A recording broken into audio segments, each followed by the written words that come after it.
First of all, to Miss Anderson. Oh my God, I can't sit here this long. I was informed Who see this as me? that she was going to walk here and receive her honorary hood. And I expected somebody over 100 to be slow. Goes with the numbers. But then I was informed of the vanity of the female. That she in fact was slower in walking than usual because she decided to wear heels.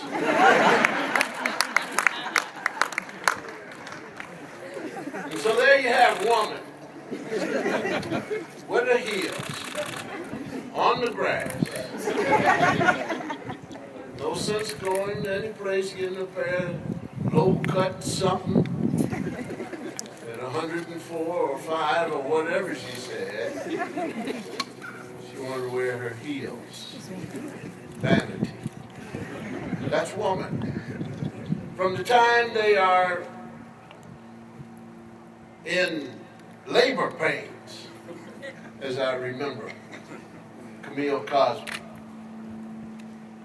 The pains, the cramps, stopping her in her tracks. But after the pains and the cramps subsided, she put her lipstick on. The vanity of woman. Come on, dear, let's go. She said nothing, just made sure it was on straight. Because the last pain, the lipstick ran all up to her eyebrow. The real reason why I'm here this morning is because your president came to the home of a young woman, and we had a dinner or breakfast, I don't remember what time of day it was, and he talked about his school, as there were other educators there. And I said to him, I will come and speak at your graduation. And he said, you will? And I said, yes, I will. That was about 3 years ago. And finally, I called him. And I said, what's wrong with you, boy? He said, who is this? I said, this is Bill Crosby. He said, oh, Dr. Crosby, how are you? I said, forget all that. Where and when am I supposed to speak to this huge university?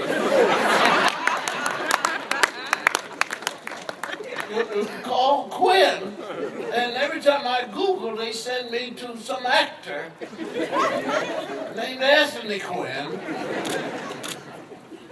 He said, are you real? I said, look, boy.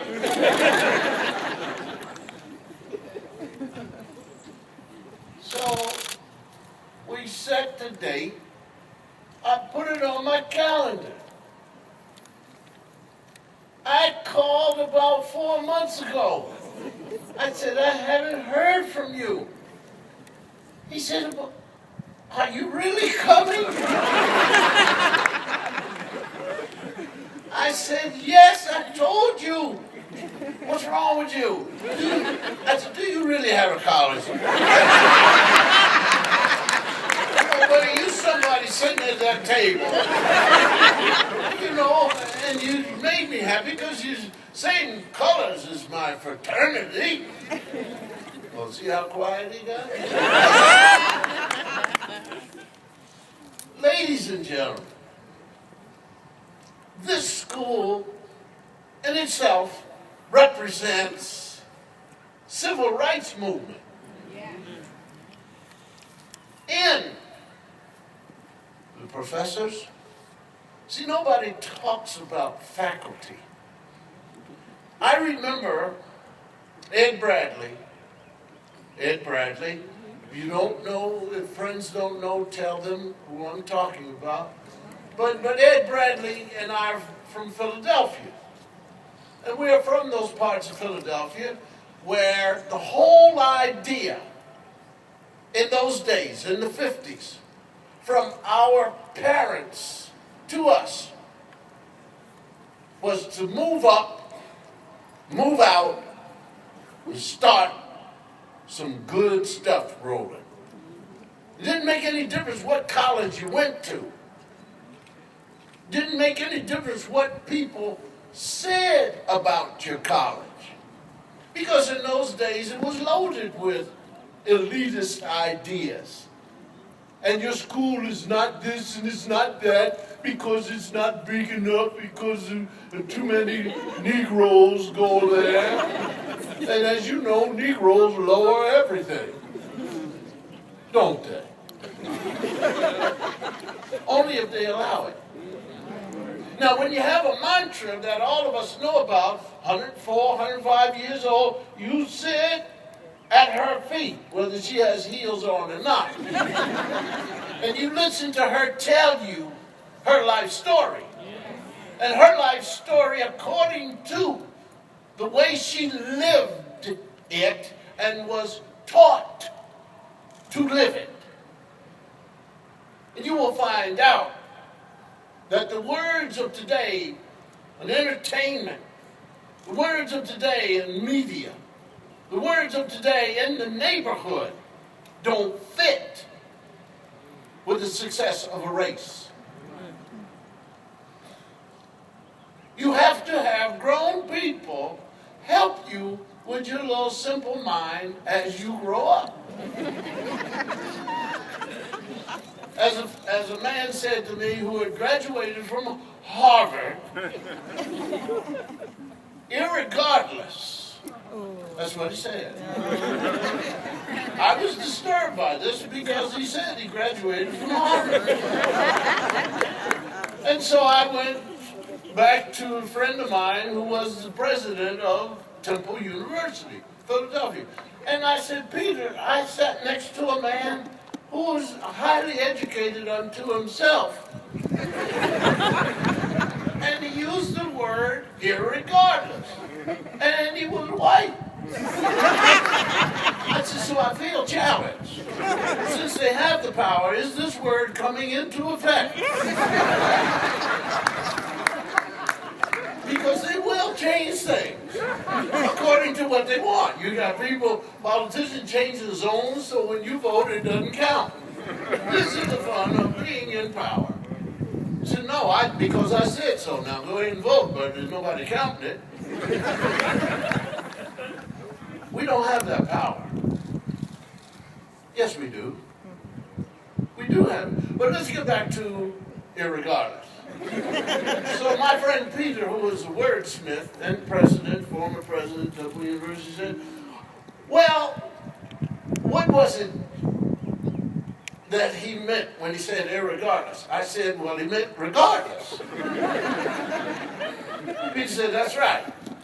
So I said, but Peter, why is Erie important when you already have regardless doing its job? He said, well, in order to get the feeling of being an elitist, he added on to it. Hence, irregardless. But he made himself dumber. Had he, my friend Peter said, had he wanted to appear to be very intelligent and still keep what he meant, he should have said, this irregardless.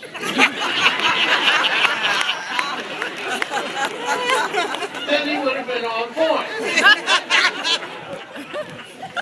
So, this irregardless. Ed Bradley went to Cheney.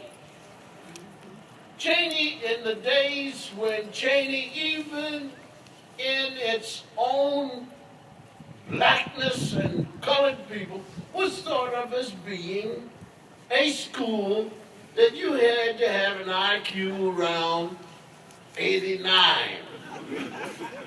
And they would drag you through. See, these reputations by elitist people will make you veer from the truth. And when I met Ed, he and I both substituted for a fellow by the name of Del Shields, who had a radio station. And from time to time, he couldn't make his gig because he was promoting other things. And he would ask Ed, he would ask me. Ed loved jazz. So I knew him. But I didn't know him to be the Ed Bradley. I just knew him as this cat that was at Cheney. And he was playing football for Cheney. He was a lineman, weighed 178 pounds. Which means Cheney did not win many games. And the quarterback didn't talk to him because he wasn't blocking. But later, when I became the Bill Cosby, and he became the Ed Bradley, we would stand at these parties. You know, the ones with the plastic glasses, the wine, cheese, which is not really, I don't do that because I'm from the Richard Allen Project, named after Bishop Allen of the AMCEYOP, whatever it is, he was the first one. Amen. And a woman. I always hear that from my wife, with the heels on. And amongst these people who graduated from elitist schools and they're very proper and so forth and so on, they're eating cheese and drinking wine. As I said before, just doesn't, it's not really a good diet. Cheese and wine, some toast, and, some iced tea, but not that much sugar. I don't understand that much sugar in iced tea. And then 40 years later, you're diabetic. Pay attention to that, all of you. Because we have this perchance for ignoring what we eat because it tastes good. And you call salt your stuff. This is my salt. You should have a shaker with a coffin shaker. No, I'm serious, because, we are known to be Christian people. We are known to be Christian people. But the kind of Christians we are, you wear Jesus out. You call Jesus for everything. We go to church tomorrow and Pastor will say, and I know there's a ton of them here, Pastor will say, the Lord helps those, and then people blank out on the second part of the saying. Faculty, hold still, I'm going to talk about you. And I'm saying, who helps themselves? Who helps themselves? That's here. Help yourself. And I wrote a piece giving you my philosophy of the people that I happen to know who fatigue Jesus. So Jesus is on this earth and Jesus is walking now. And a big crowd. And there's two men walking and say, well, what is the crowd doing? He said, I don't know, man. There's a big crowd. Said, something's going on. And a man came running, his arms up in the air. Oh, yes, yes. And he said, what's going on, man? He said, this is Jesus. He said, where? He said, Jesus, over there. He said, are you kidding? No, I mean the real Jesus. He said, are you kidding? The man said, I just told you. He said, and Jesus healed me. And the man ran, oh, yeah. He said, let's go see. So they walked over and they made their way through, and people were looking and sobbing and cheering. And he got close enough and he said, are you Jesus? And Jesus said, yes. And he said, oh, Jesus. He said, Jesus, I was wondering if you could heal me. Please. Jesus said, what's wrong with you? He said, Jesus, I have high blood pressure. Could you heal me? Jesus said, yes. He said, all right. Go ahead, Jesus. And Jesus said, stop eating salt.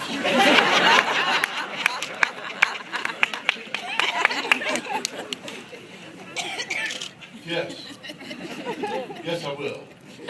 Now, go ahead. Go ahead. Jesus said, go ahead what? He said, go ahead, heal me. Jesus said, I just told you, stop eating salt. You're not going to touch me and cleanse me forevermore? Jesus said, no, you stop eating salt or anything with a bottle marked secret sauce. And Jesus walked away. And the man watched Jesus walk away, and he said to Jesus, you know, I'm disappointed in you. Jesus did not turn around. Jesus just said, wait till you meet my Father. This Quinn, this school, the faculty, these people, underpaid for sure. But then again, name an educator whose first words upon entering college were, I'm going to go to college, I'm going to get my degree, I'm going to make a lot of money, and I'm going to retire by the time I'm 34. It's not there. This faculty and faculties of historically black colleges and universities, these people still carry on the civil rights because they look at your black faces and they want to make sure that you understand what the course is about, and they want to make sure that when you leave, no matter what graduate school level or whatever wherever you go, you will know your stuff. That is civil rights. That is civil rights. And here you are. You're graduating. You are graduating. Your family is looking. Your friends may not be that impressed for many reasons, which I will not go into. But Ed Bradley, at every one of those things that I ever stood within hearing him speak, with a plastic glass of white something or other and some cubes of cheese, would say to these people, Professor so-and-so at Cheney, and these people didn't know where Cheney, they were too embarrassed to say, where is it? and Ed would speak of professors who said things to the class that he recalled. Ed Bradley said, Cheney. And I was amazed. Because if you're standing around all these schools, you know, where do you feel? And you graduates and alumni, when do you speak and say, Professor so-and-so at Quinn said, you've got to speak. You've got to speak because this is all you are. Don't bury it. put the time in to know who you are and walk tall mentally, male or female. And don't ever forget how you got here. Yeah.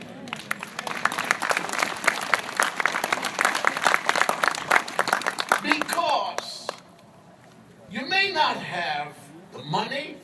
Who does? I had no money. Problem was my mother didn't have any either. But somehow, through divine intervention, and I mean it, because I was managing myself and not doing a good job. And I couldn't blame drugs because I didn't do any. Couldn't blame alcohol. I didn't drink. Just me alone. Just walking through life. Just as happy as I can be. And there were many things that began to come up to my face.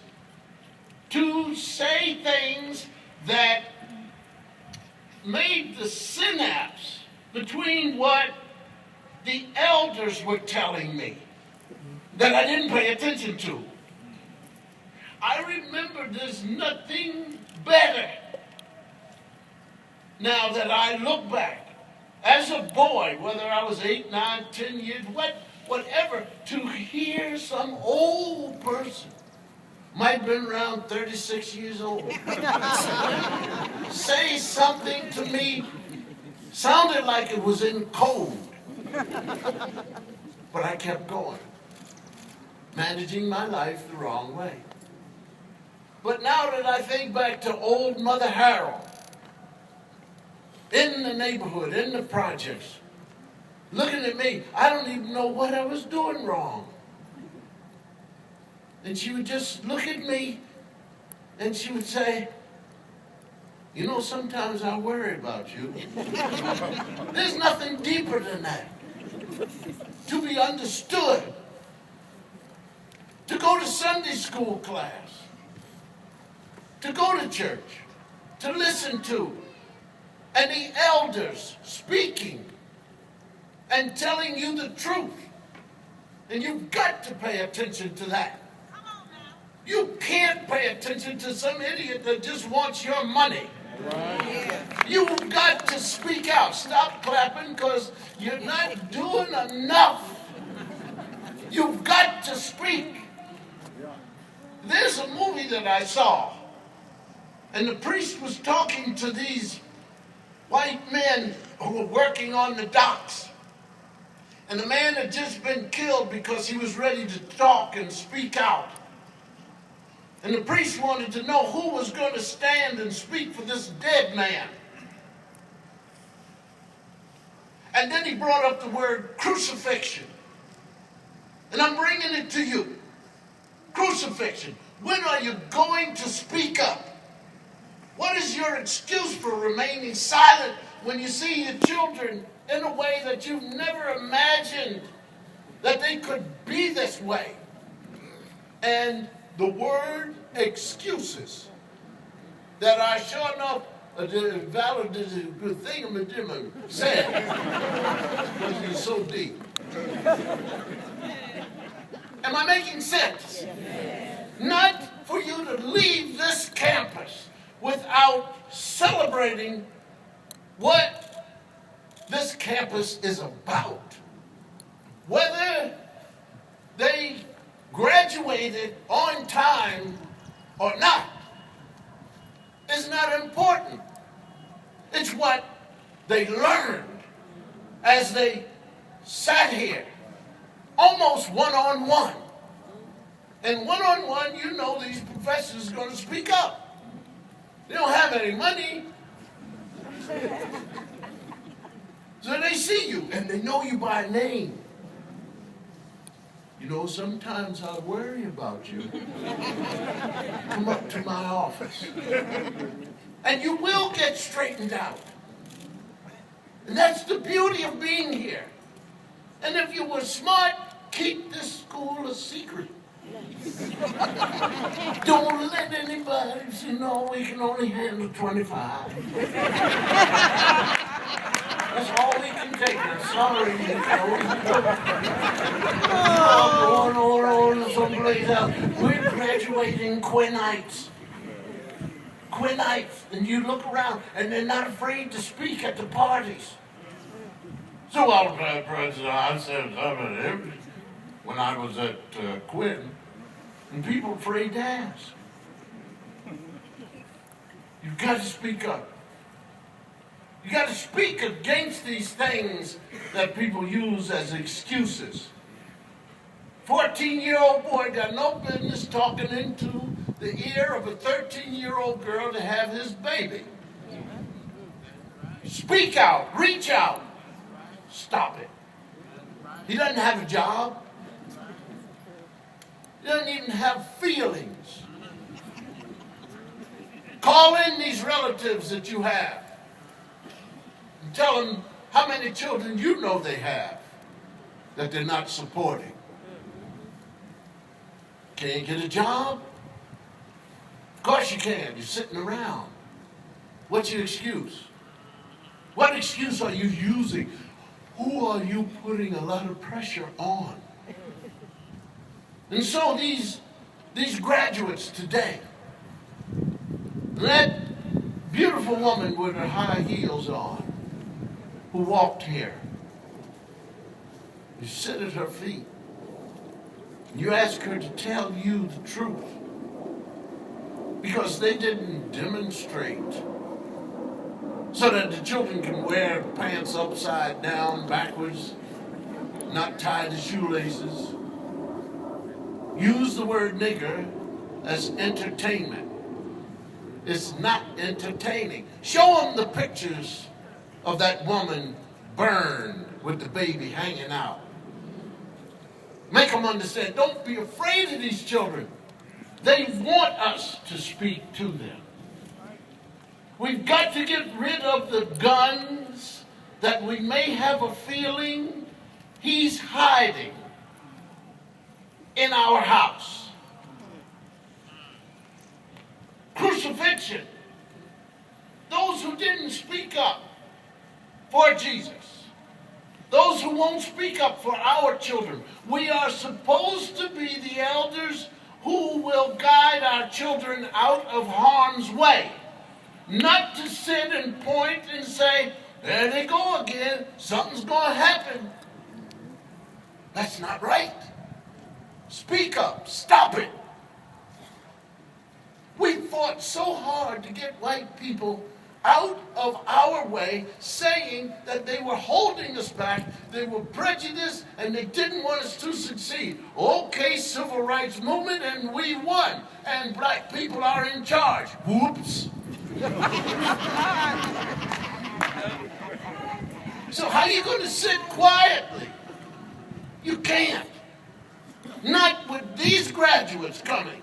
They've got to speak, and you've got to speak.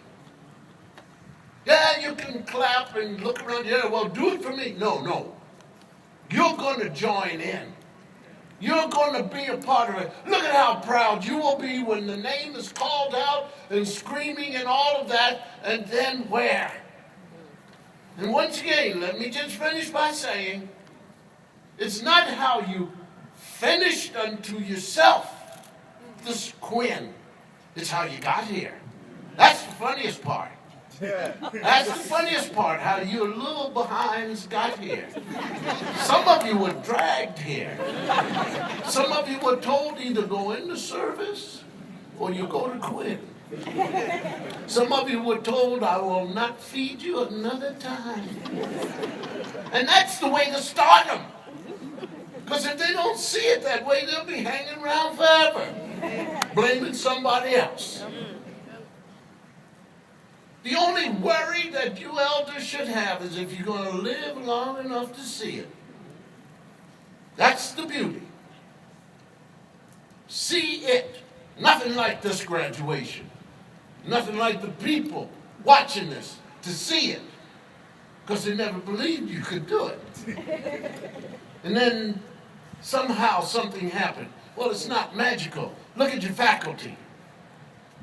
People they're almost living next to some people in the projects. The faculty's not making any money unless they're doing something on the side, running some numbers or something. They don't make that money, ladies and gentlemen. They're not at 150 grand. They don't have a chair named after them. They're just people who believe in this race. They believe in the United States of America, for which it stands and for which it should stand forevermore in thy name. And so let us celebrate every day, every second, even the ones that didn't make the cut. Because you're not going to drag them across the finish line because they were dragged here. They're going to have to crawl themselves. They're going to have to stand themselves. But they're going to stand and crawl with knowledge. And sooner or later, the little crooked wiring is going to be ironed out. Because you see, education is not the end of it. Just to be super bright. The other part that faculty does is they put the human being back into that student.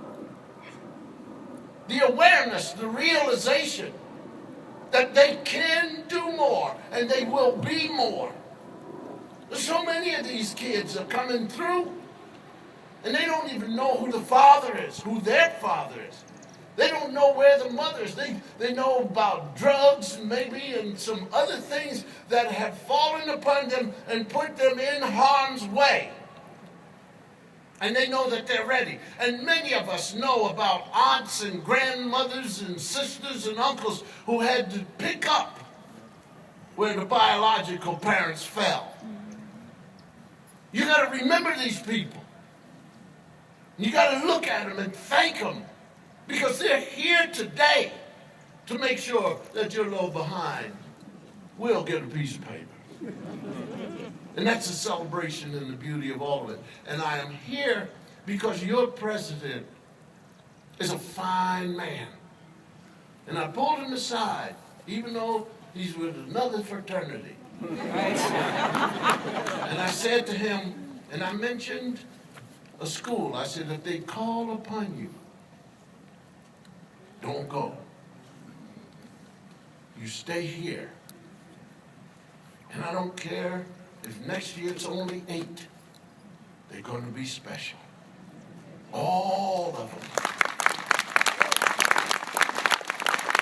Ladies and gentlemen, you are in the middle of the civil rights movement. Because it isn't anywhere near done. And as you can see, being able to sip a cup of coffee, being able to get on the bus, hadn't really done that much because it's on us now. What are we doing? Speak up.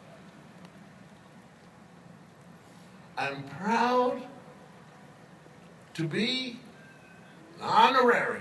Keep that in mind. Honorary. Don't send me any letter for some money.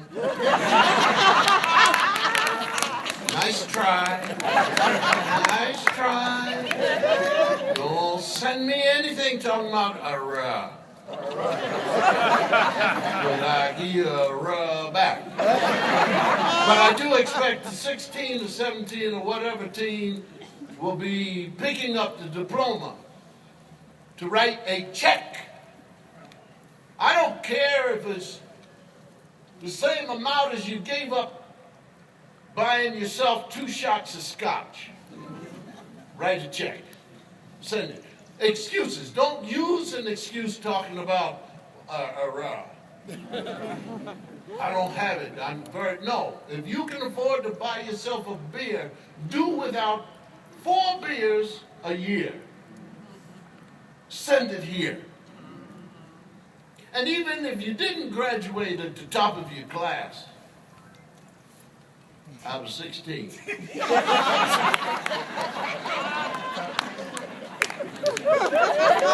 See, just let me warm you up on this. I don't know who's graduating with a C average, but I'm going to tell you this. I'm going to give you a tumor in your brain. And they carry you down the hallway in a gurney to surgery. And they slide you from the gurney to the operating table, and you got the IV in your arm. And as you look up and you see all those lights and you're halfway sedated, and the surgeon who's going to take the tumor out looks at you and says, "My name is Dr. So-and-so, and I just want you to know that I know 74% of what I'm about to do."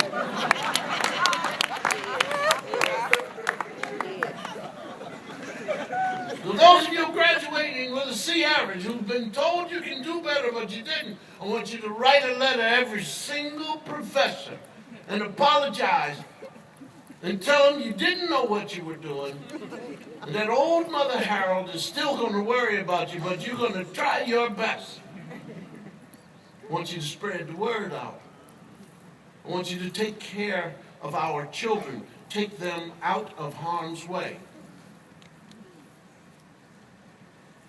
Your president is ready to save every living person who comes who can afford to be here. The faculty is ready to teach and save every living person here. Now all you got to do is make some changes at home to bring some of these kids here. This is not Camp Happy, but this is a place where you drag them here with threats. They will stay and they will change. Because this is a place that will iron out all that raggedy wiring in the brain.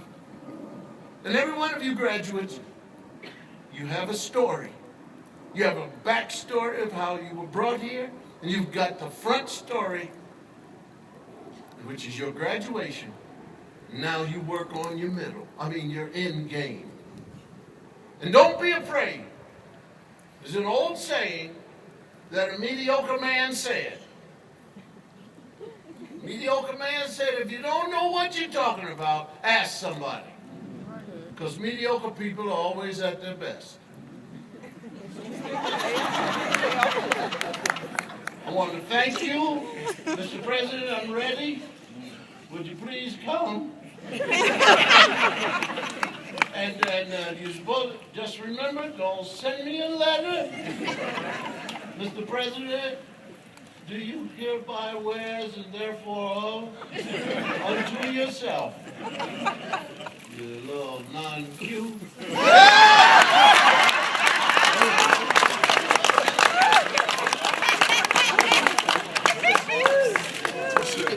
But you see, we have come together. We have come together for this moment. And we are together even when we're not talking to you from here. And all you parents need to cry today.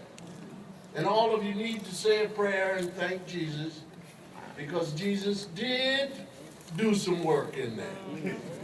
As you did unto yourself. You did help yourself, didn't you? Hello? Yes, sir. No, some of you bailed out.